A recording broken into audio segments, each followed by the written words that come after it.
it's unlikely that the whole truth will ever. Neither side probably wants the whole truth. Hello, the heretics. There are several reasons why I believe that there's an inner conflict among the governing body of Jehovah Witnesses.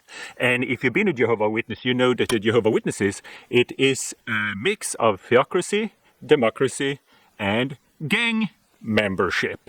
So you are allowed to vote as long as you're a male and part of a group. But then if you lose a vote, so the gang decides to do something, the person that lost will be the one to enforce the rule that he disagrees with.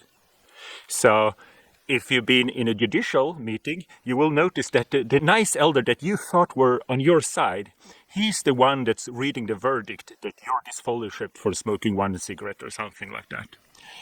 So you get the notion that he's one of them. And that's true, he's one of them. But that's what gang do. If a gang decide that we should whack this guy, well, the person that thought we shouldn't do it, he's the one that has to do it, because that's how a gang work. And that's why I think there's a schism among the governing body, because you quite often see, if you study the body language of governing body members when they talk, their body language will often be uncomfortable that they don't agree with this, but they have to speak it. And if they would talk about sobriety, they will send Anthony Morris, stuff like that.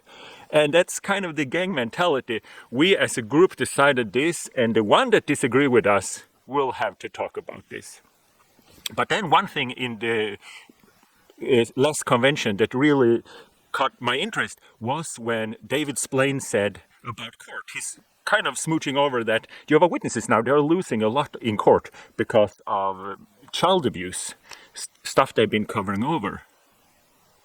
And he says that both parties want to keep things secret. At first I thought it was some kind of Freudian slip, because that's what Watchtower is accused of, trying to keep things secret. And they were paying $4,000 a day as a fine because they did not respect a court order to present evidence. So why would... I thought it was a slip. But I watched it over and over again, and look at this. This is not a slip. We may read that a person or an organization was sued and then settled out of court. Does settling out of court mean that they were guilty? Sometimes attorneys deliberately withhold information that would be prejudicial to their clients. The judge and lawyers decide which facts will be shared with the jury. So it's unlikely that the whole truth will ever come out in court. Actually, neither side probably wants the whole truth. Neither side probably wants the whole truth to come out in court. This statement was not a glitch from David Splain. It's a scripted comment, a reminder that both parties want to keep things secret.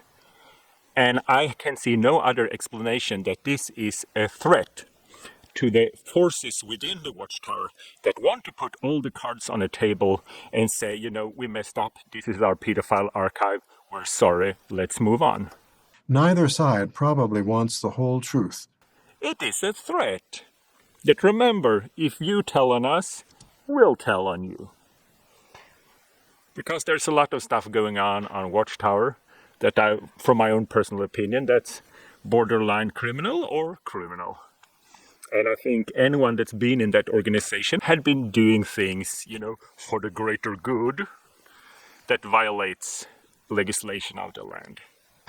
So I think this is a threat. But next time you see the governing body members giving speech, look at their body language, because quite often you'll see that their body language will show that they do not agree with what they are saying. So that's everything from Goatlike Personality. Like and subscribe, and you will live 5 minutes extra in paradise. So, see you in paradise.